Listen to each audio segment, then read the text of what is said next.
Olá, meu povo. Estamos mais uma vez aqui para falar a respeito de Europa e de Estados Unidos. Já passamos pela Primeira Guerra Mundial, já passamos pela Revolução Russa, mas agora é que o movimento vai começar de verdade. Essa região, né? Essas regiões, vamos dizer assim, né? Europa e Estados Unidos, são extremamente movimentadas. E o período que a gente vai estudar agora é um período onde essa movimentação fica ainda mais forte. Que período é esse que a gente vai estudar? A gente vai estudar um momento conhecido como período entre guerras.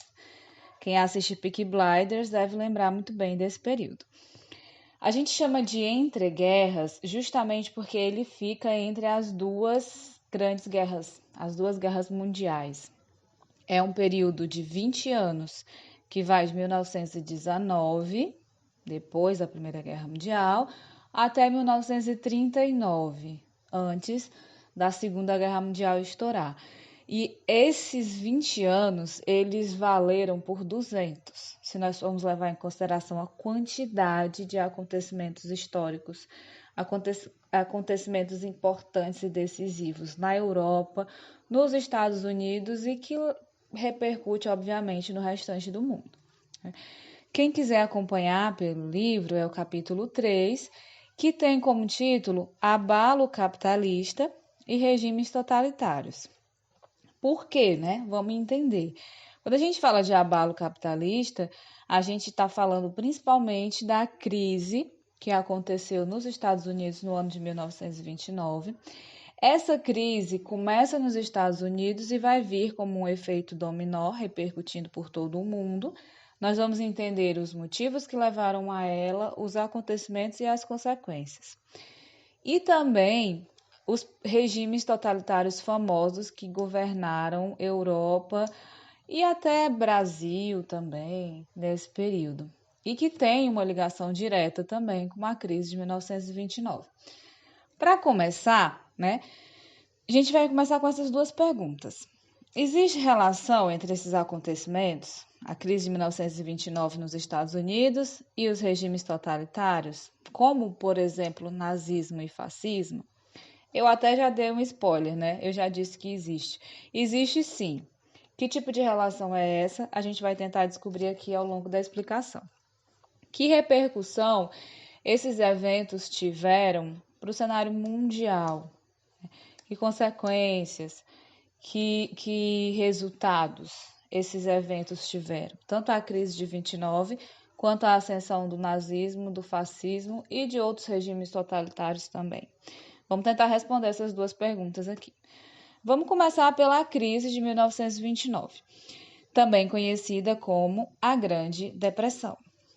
Essa Grande Depressão é no sentido econômico, mas que leva à tristeza mesmo, porque assim, se você é rico e entra em falência, você deve ficar meio triste, né? Eu nunca passei por essa experiência não, mas não deve ser bom não.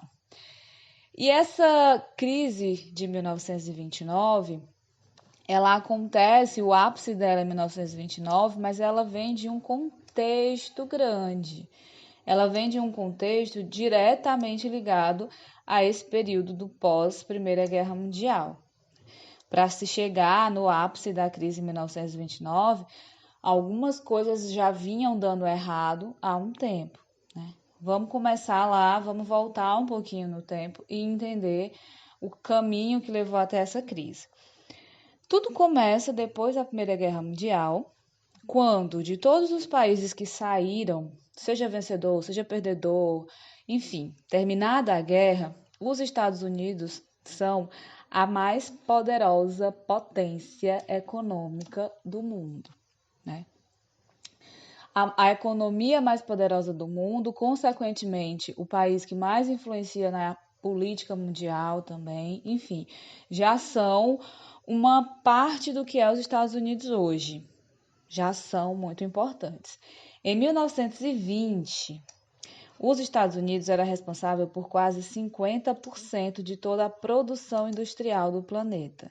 Porque antes da Primeira Guerra Mundial, a produção estava muito concentrada na Europa. Inglaterra, França, Alemanha. Só que quando a guerra acontece, durante os 4 anos de guerra e depois, quando a guerra termina, a Europa, ela tá só o bagaço, né? Tá arrasada, mesmo os países que saíram vencedores estão com a sua economia em crise, estão com o seu parque industrial destruído, cidades, estrutura física mesmo também muito abalada. E a década de 20 é a década em que a Europa ela está em processo de reconstrução. Esse processo de reconstrução, ele é tanto físico, político quanto econômico.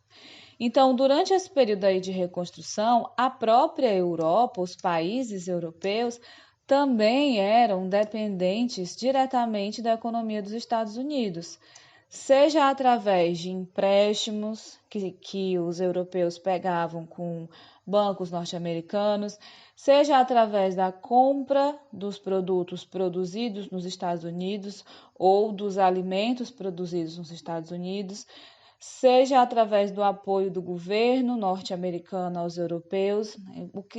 No geral, a Europa estava dependendo muito dos Estados Unidos, especialmente no início da década de 20, até por volta do ano de 1925, mais ou menos. Para quê? Para se reconstruir. Né? Enquanto a Europa dependia dos Estados Unidos, enquanto os Estados Unidos estavam controlando o mercado industrial, a produção industrial do planeta, dentro da sociedade, entre a sociedade americana, a vibe era extremamente positiva. Essa época é conhecida como os anos felizes, porque realmente eles estavam muito felizes. Era uma economia, gente, que estava em crescimento, assim, um crescimento nunca visto antes. O consumo era muito incentivado porque a população tinha dinheiro para consumir. A sociedade estadunidense, ela se entusiasmava, a população comprava, os industriais produziam, os fazendeiros produziam, os comerciantes vendiam, então estava tudo lindo, maravilhoso. Consumir passou a ser sinônimo de viver bem. Viver bem, para você viver bem, para você ser um cidadão americano que vive bem, você tem que consumir. E esse consumo aquecia a economia, né? Fazia com que a economia girasse cada vez mais, com que o dinheiro circulasse cada vez mais. Porém, esse clima de euforia, ele vai acabar. Quando que ele vai acabar? Ele vai acabar principalmente a partir da segunda metade da década de 20. E, como eu já falei antes, o ápice vai ser o ano de 1929, quando realmente vai vir, né, o evento chamado Crise de 1929, conhecido como a Grande Depressão. Aí a gente pode se perguntar, como um país que está assim, em plena ascensão econômica, que está bancando o mundo, sendo a maior economia do mundo já, naquela época, consegue também entrar na maior crise financeira da sua história. Como que isso acontece se a economia está indo de vento em popa? Essa crise, ela tem como ponto inicial esse processo aqui, ó, de superprodução econômica. Por quê? Enquanto os Estados Unidos produziam tudo de vento em popa, a Europa ela se recuperava dos prejuízos da Primeira Guerra Mundial. Quando a Europa se recupera, eles deixam de comprar dos Estados Unidos, eles deixam de depender dos Estados Unidos para viver por conta própria, vamos dizer assim, né? Só que dentro dos Estados Unidos, entre a sociedade estadunidense, o ritmo de produção não parou. Nem o ritmo industrial e nem o ritmo agrícola não parou, até porque quando se faz um investimento na indústria, seja ela agrícola, seja fábricas, é um investimento a longo prazo. Então, como os americanos estavam lucrando muito, ganhando muito dinheiro, a economia estava indo muito bem, os produtores fizeram investimentos a longo prazo. Quando eles perceberam que a Europa estava deixando de consumir, deixando de ser dependente deles, o investimento já tinha sido feito. esse investimento, depois de feito, ele não tem mais como voltar atrás, né? Eles não têm mais como reaver. A ideia seria investir para produzir mais, vender mais e assim lucrar. O problema é que os norte-americanos, investiram, porém, a produção deles passou da capacidade de compra, ou seja, ao invés de produzir muito, vender e ter ainda mais lucro, eles investiram muito, produziram muito, mas não venderam o suficiente, porque o mercado europeu já não estava mais favorável para eles, os investimentos já estavam superiores aos lucros. Esse processo aí vai gerar o que a gente chama de superprodução. O que é a superprodução de mercadorias? É quando você tem muito produto e pouco comprador. Se a economia tivesse seguido o seu fluxo como os produtores pensavam, teria dado tudo certo. Mas como eles perderam o mercado europeu, pelo menos uma parte do mercado europeu, então o retorno financeiro não veio. E isso vai gerar essa superprodução. Essa superprodução é o ponto, vamos dizer assim, o pontapé da crise, né? Quais são as consequências dessa superprodução? As consequências, elas vêm num efeito cascata. Primeiro a gente vai ter a queda dos preços e dos lucros. Vamos analisar aqui o ciclo da crise. A gente vai ter a queda dos preços e dos lucros, porque aquele produtor que não produziu e não vendeu, ele vai baixar o preço. Ele baixa o preço para ele tentar vender. Mas ao mesmo tempo que ele baixa o preço, ele reduz a sua margem de lucro. Então, quando ele reduz a sua margem de lucro, aí vai vir para a segunda consequência, que é também a redução na atividade econômica.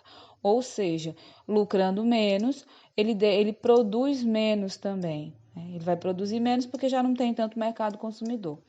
Se ele produz menos, aí a gente vem para a terceira consequência, que é o desemprego. Como eu estou produzindo menos, eu estou lucrando menos do que eu tinha, do lucro que eu tinha antes, estou produzindo menos, consequentemente preciso de menos mão de obra. Então, começou a acontecer nos Estados Unidos a demissão em massa, muitos milhares de desempregados. Essa demissão em massa torna aquele desempregado uma pessoa que não consome. Se ele não consome, não vai ter venda, aí vai começar o ciclo de novo. Sem venda, queda nos preços dos lucros, redução da atividade e desemprego. Esse ciclo de crise vai começar por volta de 1925.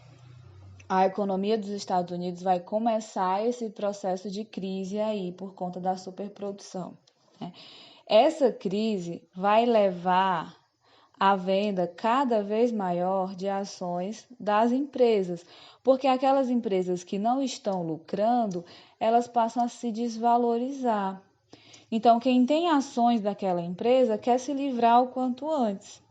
Isso vai aumentando o que a gente chama de especulação financeira, ou seja, uma pessoa que tem ações se desespera para vender, a notícia se espalha e o pânico toma conta do mercado financeiro. Foi mais ou menos o que aconteceu nos Estados Unidos. Até que vai chegar no dia 29 de outubro de 1929, que foi assim, esse dia é conhecido como Quinta-feira Negra. Foi a pior quinta-feira da história dos Estados Unidos, porque aconteceu assim, não por coincidência, mas nesse dia em especial, milhões de ações de diversas empresas, bancos, estavam sendo negociadas no mercado financeiro, na Bolsa de Valores de Nova York, a um preço muito baixo, e isso causou, como consequência desse pânico financeiro todo, causou a quebra da Bolsa de Valores de Nova York, ou seja, a maioria das empresas que estavam ali sendo negociadas, das ações que estavam sendo negociadas ali, estavam num preço muito baixo. As empresas acabaram, muitas delas indo à falência, fechando, decretando falência, bancos também, né? E isso não vai ficar restrito à Bolsa de Valores, obviamente, né? Isso é o reflexo da economia do país que vai mal. Essa crise, o ápice dela é 1929, mas ela vai durar até 1932, como esse período aí que a gente chama de recessão econômica, em que a produção dos Estados Unidos vai ser reduzida a 54%, vai cair pela metade, justamente porque a população não tem capacidade de consumo, então não tem por que se produzir, né? Essa imagem ela é muito emblemática, porque ela mostra os dois lados da sociedade americana. Essa era a sociedade americana do início da década de 20, onde todo mundo estava feliz, até o cachorro aqui está feliz na janela do carro, onde todo mundo consumia, todo mundo tinha os seus bens, viviam felizes, de bucho cheio, de carro novo.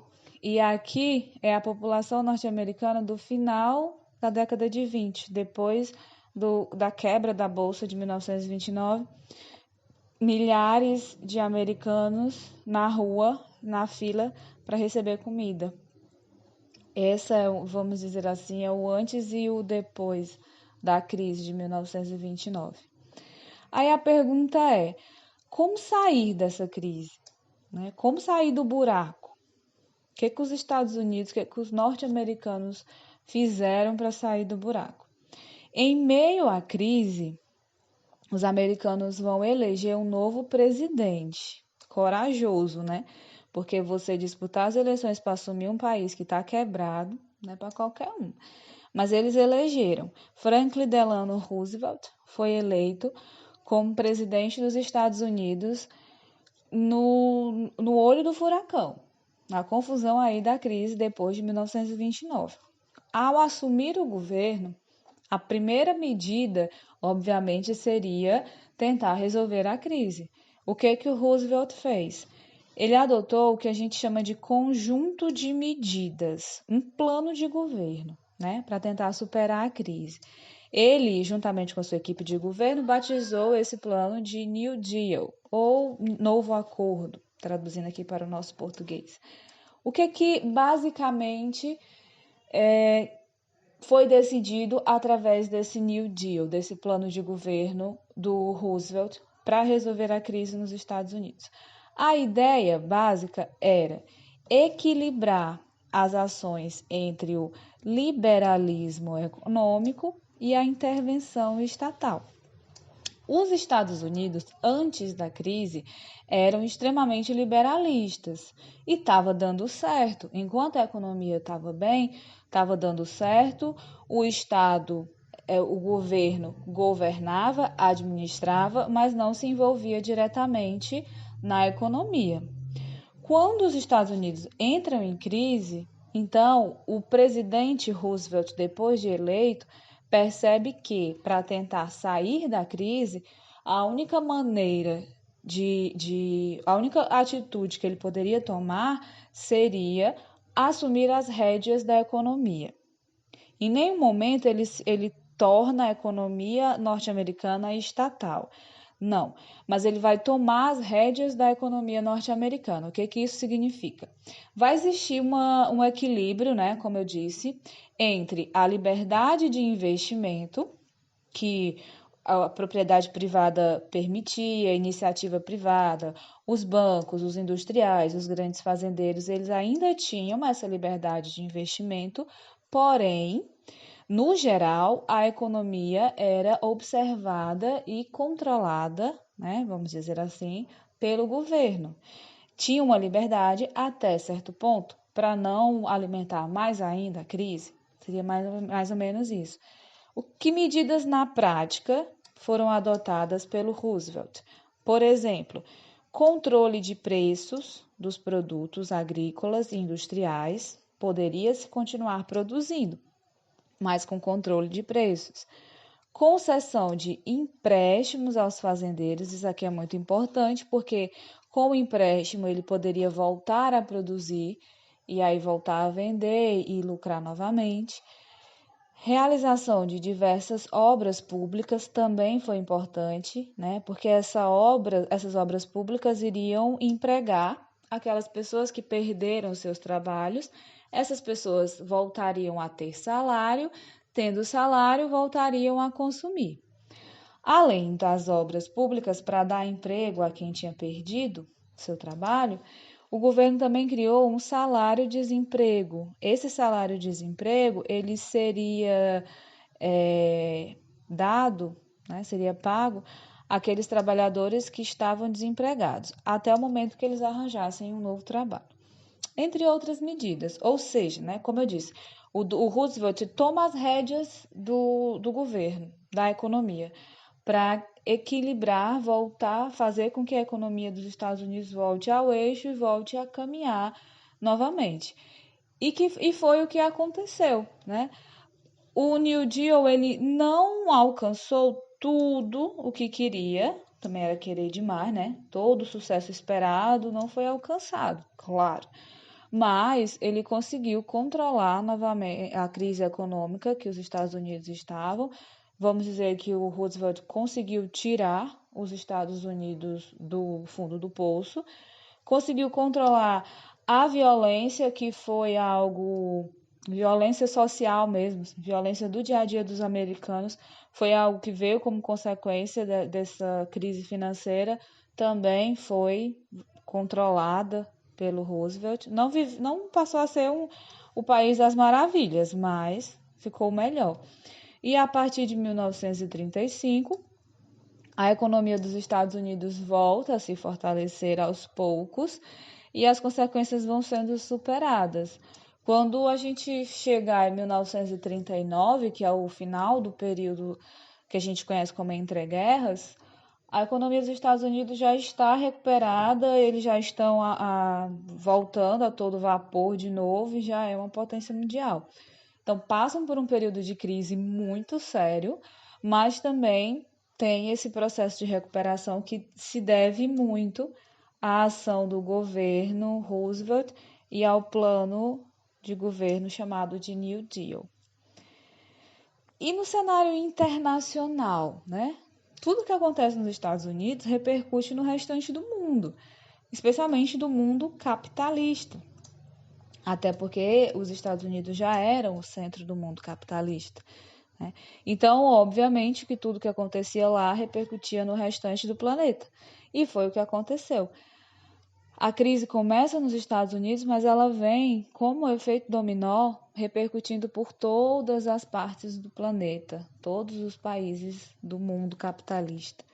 Na Europa, as empresas que antes estavam direcionadas aos Estados Unidos, aos investimentos nos Estados Unidos, passam a reinvestir na Europa mesmo, né? Entre os países europeus. Também na Europa vai ter como consequência umas mudanças políticas, que a gente vai falar já já, daqui a pouco, né? Dentro dos Estados Unidos, como eles estavam em crise, eles vão reduzir muito as suas importações. Obviamente, se você está em crise, você não está comprando nem de dentro de casa, quem dirá de fora. E com essa redução das importações entre os americanos, quem sofre diretamente é a economia brasileira. O Brasil se lasca todinho nesse período. Nós vamos sofrer uma repercussão muito direta da crise nos Estados Unidos. Por quê? Porque na época o Brasil era um grande parceiro comercial dos Estados Unidos, porque nós produzíamos muito café. O café era a principal produção do Brasil na época, a principal fonte de renda, e esse café era enviado, boa parte dele, para os Estados Unidos. Quando os Estados Unidos entram em crise, eles deixam de comprar o nosso café. Deixando de comprar o nosso café, obviamente que vai afetar aqui, né? A nossa economia, porque o Brasil perde o seu maior comprador de café.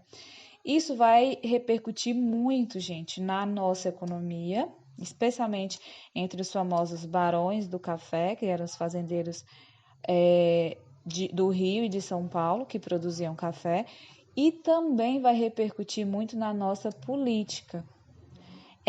Essa crise do café vai ter como consequência política a chegada de um rapaz chamado Getúlio Vargas ao poder. Não é pouca coisa não, mas a gente vai falar melhor sobre isso quando nós estivermos estudando história do Brasil. Aí eu deixo essa questão para a gente falar no próximo vídeo, né? No restante do mundo, quais as consequências que essa crise deixou? Já falei aqui a respeito da crise no Brasil, já falei a respeito dos investimentos que se viraram para a Europa, mas enquanto os Estados Unidos se recuperavam da crise, enquanto o mundo balançava, sacudia a poeira do fundo do poço, a Europa estava entrando numa nova fase, especialmente uma nova fase política, que é o que a gente vai falar no próximo vídeo a respeito do governo desses carinhas aqui. Por enquanto é isso e até mais.